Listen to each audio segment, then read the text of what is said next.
اللہ پاک نے اپنے آخری نبی محمد عربی صلی اللہ علیہ وسلم کی محبت و الفت کی دولت سے انسانوں کے علاوہ جمادات، نباتات، حیوانات، حتیٰ کہ جنات کو بھی حصہ عطا فرمایا۔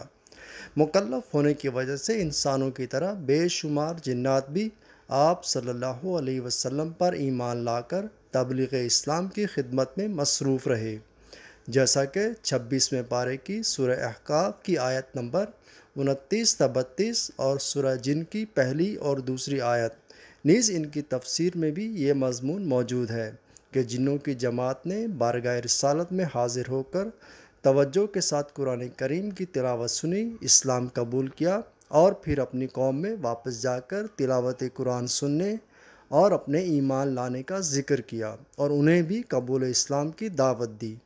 یاد رہے کہ جنات کی مختلف جماعتیں وقتاً فوقتاً بارگاہ رسالت میں حاضر ہوئیں، قرآن بھی سنا اور اسلام بھی قبول کیا۔ قبول اسلام کے علاوہ جنات کے ایسے بھی واقعات ہیں جو ان کے حضور اکرم صلی اللہ علیہ وسلم سے عشق و عقیدت، قلبی وابستگی کا واضح پتہ دیتے ہیں۔ کبھی یوں ہوا کہ بارگاہ رسالت میں یہ جنات اپنے معاملات کا فیصلہ کروانے حاضر ہوئے تو ان کا فیصلہ فرمایا۔ کبھی یوں ہوا کہ حاضر ہوئے تو واپسی کے سفر کے لیے خوراک کی فریاد کی تو ان کی فریاد رسی فرمائی۔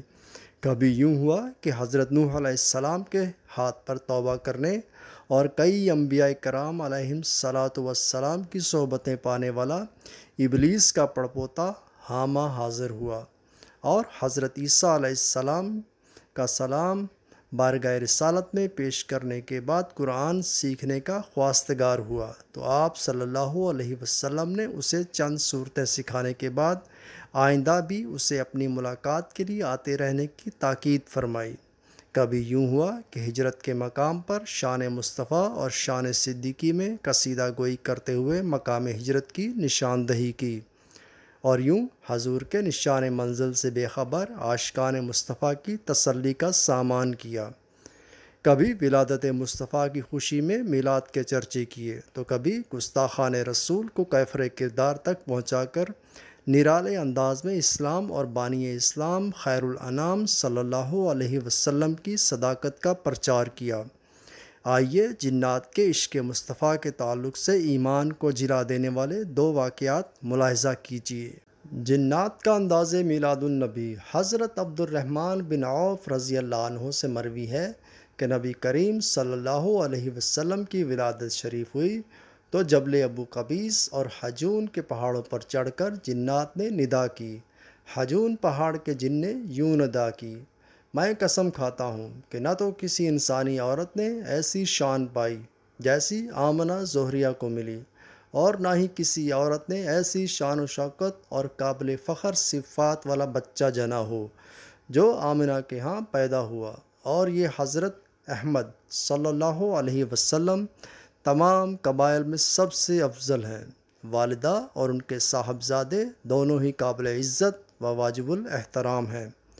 اور جبل ابو قبیس پر موجود جن نے یوں ندا کی، اے بطحائے یعنی مکہ مکرمہ کے مکینوں، حقیقت ماننے میں غلطی مت کرنا اور روشن عقل سے اس حقیقت کو واضح کر لینا کہ قبیلہ بنو زہرہ سے جو زمانوں سے تمہاری ہی نسل سے تھے اور آج بھی تمہارے سامنے ہیں، اس نسل کے گزرے ہوئے اور موجود تمام لوگوں میں سے یا غیروں میں سے ہی صحیح، لیکن کوئی ایک خاتون تو ایسی دکھا دو جس نے نبی کریم صلی اللہ علیہ وسلم جیسا پاک باز جنا ہو۔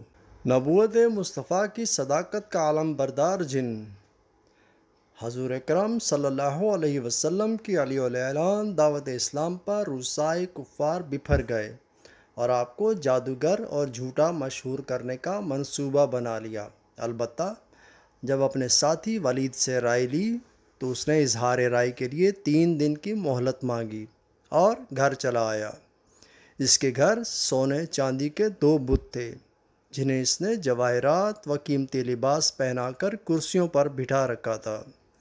اس نے مسلسل 3 دن ان کی خوب عبادت کرنے کے بعد نہایت ہی گڑ گڑا کر اپنے بت سے کہا، میری بے لوث عبادت کا واسطہ مجھے بتاؤ کہ محمد سچے ہیں یا نہیں۔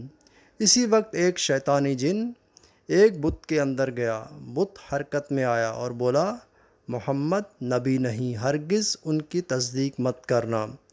ولید خوش ہو گیا اور پھر اس نے دوسرے کافروں کو بھی بلا کر بت کی بکواس سنائی، اور پھر ان بدبختوں نے بڑے مجمع کا اہتمام کر کے سرکار صلی اللہ علیہ وسلم کو بھی بلوایا، اپنے بت کو مختلف رنگوں کا لباس پہنایا۔ رسول کریم صلی اللہ علیہ وسلم حضرت ابن مسعود رضی اللہ تعالیٰ عنہ کو ساتھ لے کر تشریف لائے۔ کفار نے بت کو سجدہ کیا۔ پھر ولید نے بت سے کہا، میرے معبود، تو محمد صلی اللہ علیہ وسلم کے بارے میں اظہار خیال کر۔ بت نے آپ صلی اللہ علیہ وسلم کے بارے میں نازیبا باتیں کیں۔ آپ وہاں سے اٹھ کر تشریف لے گئے۔ راستے میں سبز لباس میں ملبوس ایک سوار ملا۔ اس کے ہاتھ میں ننگی تلوار تھی جس سے خون ٹپک رہا تھا۔ سوار گھوڑے سے اترا اور نہایت ادب سے سلام کیا اور بتایا، میرا نام مہین بن عبہر ہے، کوہ طور پر میرا گھر ہے۔ میں نے حضرت نوح علیہ السلام کے زمانے میں اسلام قبول کیا تھا۔ میں سفر میں تھا، وطن واپسی ہوئی تو گھر پہنچنے پر زوجہ نے روتے ہوئے بتایا کہ مسفر نامی جن نے آپ کی گستاخی کی ہے۔ میں اسی وقت اس کے تعاقب میں نکلا، صفا و مروہ کے درمیان وہ مجھے مل ہی گیا۔ میں نے وہیں اس کا سر اتار دیا، یہ رہا اس کا سر، اور وہ خود کتے کی صورت میں وہاں مرا پڑا ہے۔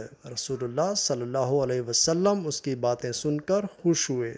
نیز جب اگلے دن کفار پھر مجمع میں اسی حبل نامی بت کو زیورات و ملبوسات سے سجا کر اور اسے سجدہ کر کے بولے کہ محمد کو برا بھلا کہہ، تو مہین نامی یہی جن حضور اکرم صلی اللہ علیہ وسلم کی اجازت سے اس بت میں جا کر بولا، اے اہل مکہ، حضرت محمد صلی اللہ علیہ وسلم سچے ہیں، ان کی باتیں اور دین سچا ہے، یہ تمہیں باطل کی جگہ دین حق اپنانے کی دعوت دیتے ہیں، جبکہ تم اور تمہارے بت باطل و جھوٹے ہو، خود گمراہ اور دوسروں کو گمراہ کرنے والے ہو۔ اگر تم محمد عربی پر ایمان لا کر ان کی تصدیق نہ کرو تو روز قیامت دوزخ تمہارا دائمی ٹھکانہ ہوگا۔ لہٰذا حضرت محمد صلی اللہ علیہ وسلم پر ایمان لے آؤ، جو اللہ کے رسول اور خلق خدا میں سب سے افضل ہیں۔ اپنے ہی بت سے یہ باتیں سن کر ایک طرف تو کفار آگ بگولا ہو گئے، بلکہ ابو جہل نے اسے اٹھا کر زمین پر پٹخ دیا اور پھر اسے نظر آتش کر دیا، جبکہ دوسری طرف رسول کرم صلی اللہ علیہ وسلم نہایت خوش ہوئے اور آپ نے اس جن کا نام عبداللہ رکھ دیا۔